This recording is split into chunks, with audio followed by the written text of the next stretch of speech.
Guys देखते हैं वाला question. One of the most interesting integral में आता है ये, क्योंकि इसकी ट्रिक स्ट्राइक नहीं करते बच्चों को जल्दी से, है ना। होता है बहुत ईजी है, जो दिखने में थोड़ा खतरनाक सा लगता है। तो स्टार्ट करते हैं।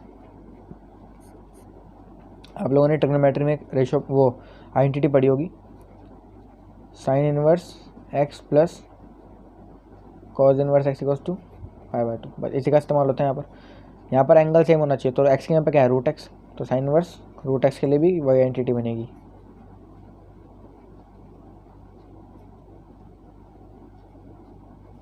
राइट।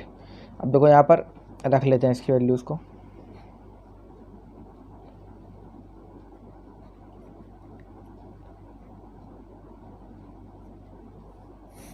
ऊपर कितना, नीचे कितना आएगा, पाई बाय 2 dx। ठीक है। अब क्या करेंगे, यहाँ से मैं एक वैल्यू निकाल लेता हूँ। मैं कॉज इनवर्स रूट एक्स की वैल्यू अगर यहाँ से निकालना चाहूँ तो कितनी आएगी, 90 minus sine inverse root x, है ना। तो इसकी वैल्यू को यहाँ पुट करेंगे।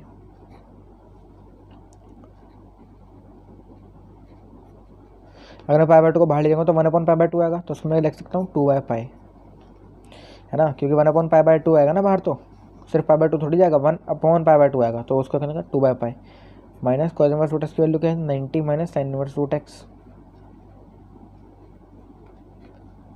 dx।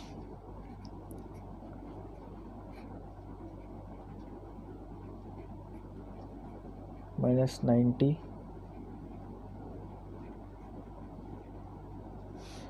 क्या करेंगे अब, sine inverse root x plus sine inverse root x 2 sine inverse root x minus पाई/2 dx। राइट। अब अलग अलग इंटीग्रल बना लेंगे। देखो इसका 2 बाहर लियो यहाँ पर, sine inverse root x dx minus ये जो 2/पाई है इसके साथ भी जाएगा बाहर इस इंटीग्रल के, और पाई/2 तो एन एक कांस्टेंट है, उसको बाहर रख लेंगे dx। राइट। अगर इस स्टेप समझ नहीं आया बताता हूँ दोबारा से, ये समझ में आया। इसका मैं अलग अलग इंटीग्रेशन करूँगा। अब 2/पाई तो पूरे इंटीग्रेशन के लिए है, तो वो दोनों इंटीग्रेशन अलग अलग स्प्लिट होंगे, तो दोनों के साथ मल्टीप्लाई होगा। तो 2/पाई यहाँ पे मल्टीप्लाई हुआ, यहाँ पे मल्टीप्लाई हुआ, इसका 2 बाहर आ गया। और जब इसका अलग से बनाया तो 2 ये पाई/2 तक कांस्टेंट ये बाहर आ जाएगा, ठीक है ना। तो ये 2/पाई इंटू पाई/2 हो जाएगा। यहाँ तो कुछ कटेगा नहीं, लेकिन यहाँ पे पूरा कैंसिल आउट हो जाएगा। यहाँ पे कितना आएगा, 4/पाई integration of sine inverse root x minus integration of dx, ठीक है ना। तो उसका ऐसे भी लिख सकते हैं 4/पाई, इसको पूरे को आप लोग आई मान लेना।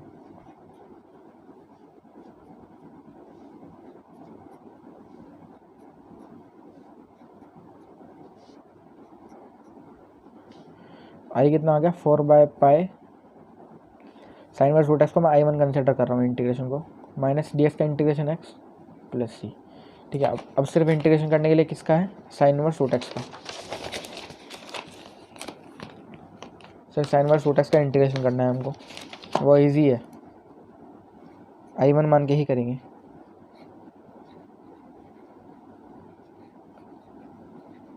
अब देखो इसको इंटीग्रेट करने के दो तरीके हैं, या तो रूट एक्स को t मान लो, या डायरेक्ट डॉट 1 से मल्टीप्लाई करके कर दो। तो मैं रूट एक्स को t ले लूँगा, इम्प्लाइज दैट x की वैल्यू कितनी है, t², डिफ्रेंशिएट करने पे कितना आएगा, dx की value 2t dt।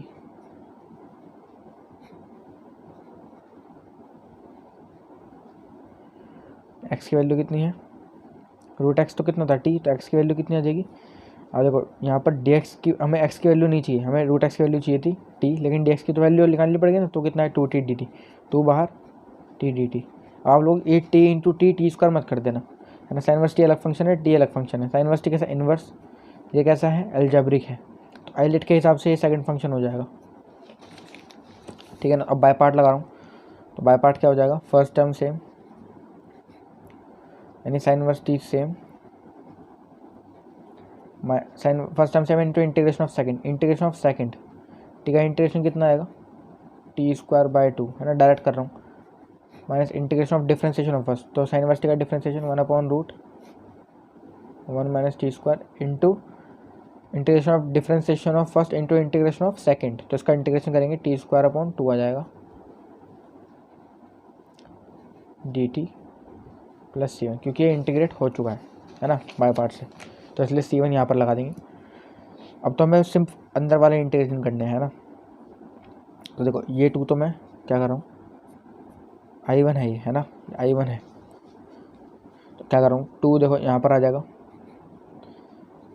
Sign inverse T dot T square upon 2 minus 2 बाहर ले जा रहा हूँ इस वाले इंटीग्रेशन के, है ना। अब ये कितना हो जाएगा, t square upon root 1 minus t square. और देखो इंटीग्रेशन में तो आपको जुगाड़ लगाने पड़ेंगे, है ना, कुछ नहीं पता ये कहाँ पर क्या सॉल्व करना पड़ जाए, तो इसमें जुगाड़ लगाना पड़ेगा हल्का सा। अगर आप लोगों की प्रैक्टिस अच्छी है तो आप लोग लगा सकते हो, अदरवाइज़ आपको स्ट्राइक नहीं करेगा वो।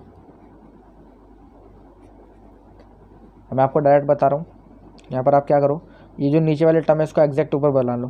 तो मैं इसको लिख सकता हूँ 1 माइनस टी स्क्वायर, लिख सकता हूँ कि नहीं,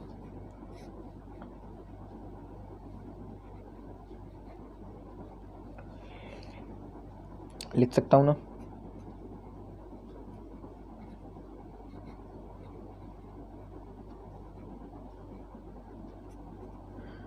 -2, अब मैं इस अलग अलग स्प्लिट कर रहा हूँ,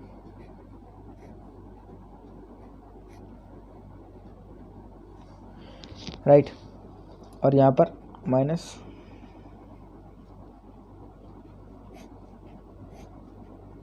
root 1 minus t square d t plus C1, ठीक है। तो अब आपको समझ आ ही रहा होगा ये पेज भी ख़त्म होने वाला है, आखिरी पेज है।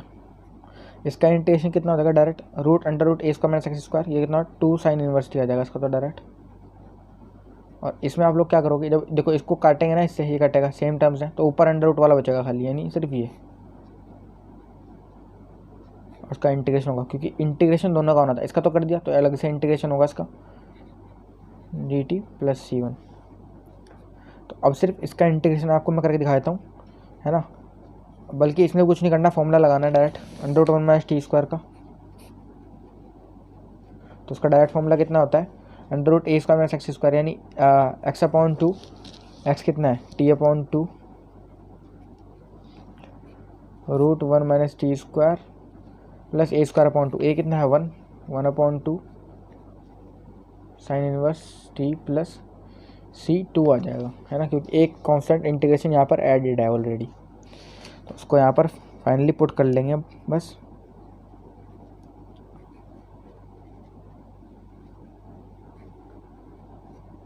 T square by 2 minus 2 sine inverse t minus t by 2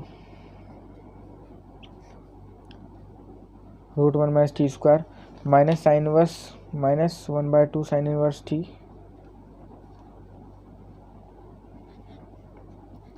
अब ये प्लस C2 यहाँ पर आएगा और प्लस C1, तो हम उसको फाइनली एक कंपनसेट कर देंगे एक इंटीग्रल से, एक ही कांस्टेंट से, दैट इज C1, ठीक है। आपको कुछ नहीं करना, आपको सिर्फ इस इंटीग्रल के अंदर t की वैल्यू सब्स्टिट्यूट करनी है और आपका आंसर आ चुका है, ठीक है। और ये जो इंटीग्रल है ये आपको फाइनली I1 की वैल्यू यहाँ पर पुट करनी पड़ेगी, तभी आपका आंसर वैलिड होगा, राइट। तो अगर आप लोग उस नोट करना चाहते हो यहाँ से कर लेना, ठीक है, पॉज करके एंड देन यहाँ से, राइट। Thank you.